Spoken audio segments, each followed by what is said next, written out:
Olá, tripulantes da Terra, como estão? Como todos sabem, eu sou psicólogo, já dedico a essa profissão há 2 décadas.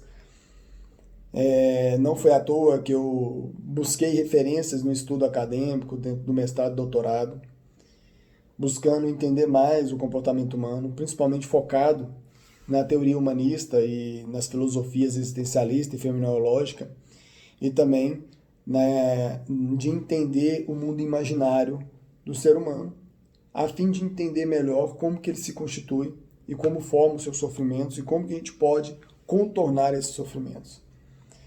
Só que chegou um tempo que eu decidi me arriscar em outras esferas. Eu sou apaixonado pelas filosofias orientais, pelos pensamentos de medicinas alternativas, e eu já faz aí mais ou menos uns 3, 4 anos, eu sou homeopata, me fiz essa pós-graduação em homeopatia e sou homeopata terapêutico.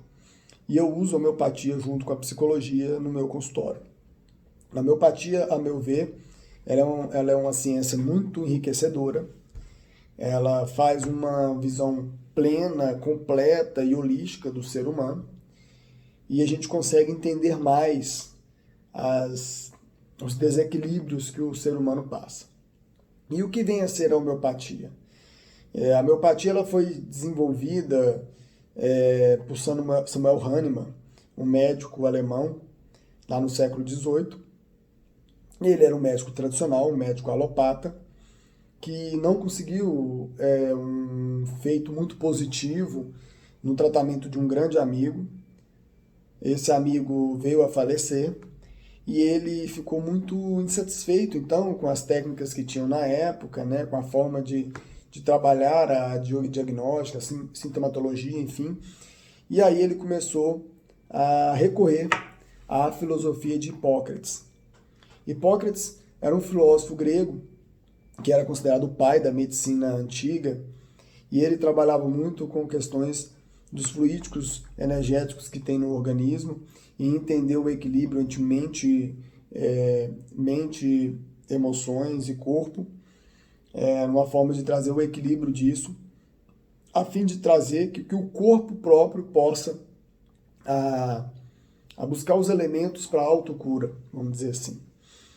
E aí ele começou a testar na natureza elementos que Hipócrates usava, e aí Hahnemann começou a usar isso para os seus tratamentos e começou a investigar na natureza o que poderia servir como algo que pudesse trazer algum tipo de benefício para o corpo humano. E aí ele foi fazendo testagens e foi dando certo. A homeopatia ela vem se concretizando então como um esboço de conhecimento muito grande. Hoje a gente entende que a homeopatia ela tem uma máxima de semelhante curar semelhante, e ela não olha só o sintoma, que é o que a medicina tradicional segue, a medicina que veio decorrência do pensamento de Galeno, né, um médico romano que na ocasião tratava dos gladiadores, e a partir daquela disseração que acontecia nos corpos dos gladiadores, nas arenas, ele conseguia mapear melhor, estudar melhor corpos decepados, corpos abertos, tal, enfim, e ele começou a entender a particularização do órgão, de um tratamento, enfim, que é o que virou a medicina tradicional, que é curar a parte específica do corpo ali. Se o problema é o rim, vamos curar o rim. Se o problema é o braço, vamos curar o braço. Ele começa a olhar especificamente a parte daquele ente que está com problema e o seu sintoma de forma geral. Então eu trato aquilo, dou um medicamento específico alopático para aquele tipo de órgão, e aí a sintomatologia cessa, então o sujeito está bom. Só que esse tipo de tratamento, ele pode vir a trazer consequências no futuro e o sintoma aparecer novamente em outro local. Por que se entende-se isso? E o Hahnemann veio trazer para a gente essa explicação. Porque muitas vezes o adoecimento não está só no físico, ele se apresentou no físico. Muitas vezes o adoecimento pode estar lá na mente, na forma que eu penso, na forma que eu venho conduzindo a minha vida, as crenças que eu desenvolvi, assim como a forma emocional que eu tenho. Então, quando o sujeito desequilibra entre essas faixas de mente, espírito, emoções e corpo, há um desarranjo e isso traz os adoecimentos e vem à tona todos os adoecimentos. Então, na visão de Hahnemann, que ele trouxe, nós usamos os elementos homeopáticos para trazer dentro dessa energia fluídica que traz a homeopatia, para equilibrar essas questões que nós temos fundamentais para a nossa vida e que traz, então, uma plenitude, tanto na forma de pensar, nas emoções, e que isso não venha estourar no corpo físico. Enfim, mas vamos entender de uma forma geral o que seria, então, essa homeopatia. A homeopatia ela pode ser extraída de vários elementos, né? São medicamentos naturais que pegam uma tintura mãe da natureza, né? Uma essência da natureza que pode ser plantas, flores, animais, pedaços de órgãos, excrementos de doença, minerais, enfim. Você pode fazer isso e faz a diluição em água para que venha a se tornar um remédio homeopático e aumentando essas potências que são como formas de potencialização. As homeopatias elas são diversas, tem mais de 3.000 catalogadas hoje, e ela usa como cura semelhante. O que isso significa? Significa assim, se você está sofrendo uma doença específica, eu dou o medicamento que vai provocar aquele sintoma no seu corpo. Então ele acredita que é como se você tivesse intoxicado em uma coisa e eu te intoxico mais ainda com aquilo até chegar a um equilíbrio daquela situação. E a gente tem que começar a observar que é a forma de diagnóstico, a forma que eu enxergo o ser humano como um todo. Então eu vou olhar o ser humano como um todo e tratá-lo de uma forma como um todo. E não vou olhar a particularização como prescreve, né, a filosofia de Galeno, mas eu vou olhar o sujeito como um todo. Então o sujeito está apresentando uma queixa específica. Eu vou olhar a origem dela. Mas a origem dela, ela pode ser de vários contextos, né? Eu, no meu caso, como me sinto muito mais confortável como psicólogo, eu analiso as questões mentais e emocionais, né? As questões físicas não competem a mim, encaminho aos médicos e eles fazem esse tipo de tratamento, porque a homeopatia ela é complementar. Ela não interfere no tratamento alopático. A pessoa pode continuar usando uma alopatia. Eu vou dar um exemplo simples. O sujeito vem aqui, me explica que está com síndrome do pânico.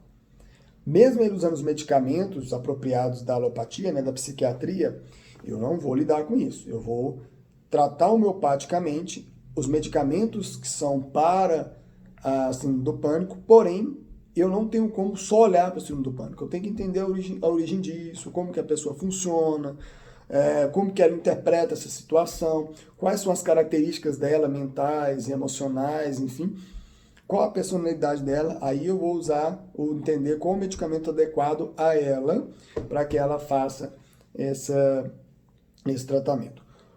Como o tratamento não é olhar só o sintoma, é um tratamento a longo prazo. Algumas pessoas vêm se queixando de um sintoma específico, o sintoma some e ela não volta mais. Porém, eu sei que ela vai retornar, porque o tratamento não é só o sintoma é o ponto do iceberg. Eu tenho toda uma situação lá atrás que precisa ser tratada das suas questões mentais, emocionais, espirituais e também física para trazer esse tratamento à tona. Com a questão da Covid, que nós estamos vivendo agora, posso dizer que tem muita gente já usando o recurso homeopático para o seu tratamento e para a prevenção também. Por quê? Preventivamente é melhor porque você fortalece e aumenta a imunidade do corpo. E segundo, você tem tratamentos homeopáticos que podem atingir adoecimentos agudos. Vou dar um exemplo da Índia. A Índia é um país extremamente homeopata. Eles usam muito a homeopatia, tanto como prevenção como tratamento. As grandes universidades homeopáticas estão lá. Se Deus quiser, um dia eu vou estudar lá. E eles utilizam muito a homeopatia, né? E eu lendo muitos artigos lá da Índia e mostrando como que eles estão tratando e lidando com o Covid-19, por exemplo, eu vou dizer de antemão para vocês que eles têm usado muito arsênico albo 30, que é potência 30. Arsênico albo é o arsênico, o veneno mesmo. Eles usam ele como prevenção. E quando a pessoa vem a adquirir o adoecimento, né, a COVID, eles dão outros tratamentos. Eles associam esse arsênico com quina, com fósforos e outros que são medicamentos também que vão trabalhar a questão do pulmão e atacar algumas questões elementares que combatem a COVID. Então, eles têm um alto índice de recuperação e uma diminuição muito grande de mortes na Índia. É tanto que nós recentemente tivemos aqui no Brasil uma cidade que adotou esse tratamento homeopático na rede municipal de saúde, né, a partir do SUS, que foi em Betim, próximo de Belo Horizonte. Os casos aumentaram demais, eles viram que os medicamentos alopáticos não estavam surtindo o efeito que eles queriam, então eles resolveram implementar essa política lá no município. E não sei se vocês sabem, pelo SUS, pela lei federal, o SUS reconhece a homeopatia como um tratamento alternativo. Então você pode ter isso, alternativo e complementar, você pode ter isso no município. Você pode ter isso no município aplicando isso dentro de uma política municipal de saúde. Assim como a acupuntura, a fitoterapia, a Ayurveda, o Reiki, são vários outros tratamentos que podem ser complementares à medicina tradicional. Qual que é a diferença da fitoterapia para a homeopatia? A fitoterapia são chás. A homeopatia não. A homeopatia são muito mais amplos do que os chás. E os chás você toma em uma dosagem grande. Geralmente você toma uma copada. Assim. A homeopatia não. A homeopatia você toma glóbulos ou gotas diárias de pouca proporção. Também a mesma coisa de florais. Florais vêm das flores. E é só tratamento com flores. Então, são essências de flores. Então, não é igual a homeopatia. A homeopatia tem um princípio diferente. Enfim, estou falando isso tudo por quê? Porque eu vejo muito benefício na homeopatia. Dentro do consultório, vejo tratamentos serem muito acelerados. Pessoas que eu estou fazendo tratamento tanto online quanto presencial, agora na Covid, com ansiedades, com pânico, com depressões, tem surtido um efeito muito bom para segurar a barra nesse momento. Então eu acredito que esse seria um tratamento perfeito também para a gente aplicar no SUS. O SUS ele poderia abarcar esse tipo de tratamento como complementar e auxiliar mais a população, não só como a prevenção, mas como um tratamento mais alternativo em algumas questões específicas, tá? A gente poderia associar isso com alguns casos específicos como forma complementar. Eu tenho feito também alguns trabalhos voluntários com a homeopatia, tem trazido um resultado fantástico junto à população e acredito que esse pode ser um caminho de uma saúde mais plena, uma saúde mais natural e a gente poder equilibrar a nossa população que está andando tão adoecida, né? Porque não é só olhar a doença em si, mas eu tenho que olhar o sujeito além da doença, né? O sujeito não é a doença, o sujeito é um ente que está portando uma doença temporária. A gente tem que entender o seu histórico, entender os seus miasmas, que são as predisposições para adoecer, e também temos que entender como que ele se constitui como sujeito, como que ele se apresenta como sujeito, o que que ele precisa para melhorar. Muitas vezes seus hábitos de vida, muitas vezes a forma que ele enxerga sobre o mundo emocional e de pensamento pode estar atraindo e provocando adoecimentos específicos. Então a gente olha o sujeito como um todo de forma integral para poder dar para ele, oferecer para ele um tratamento adequado, individualizado, que é para ele, e não fazer um tratamento, vamos dizer assim, padronizado. Se é para um, se é para outro, não. Ele é um sujeito individual que precisa ser particularizado, ok? É uma fala que eu gostaria de trazer para vocês, para conhecer um pouco mais disso, depois a gente pode falar um pouco mais disso. Quem tiver interesse pode me procurar, eu atendo como homeopata e acho fantástico, eu acho as ferramentas com muita propriedade, eu acho um elemento muito divino a homeopatia, e uso com a minha família, aplico com os meus filhos, enfim, né? Um abraço, até mais e fica com Deus.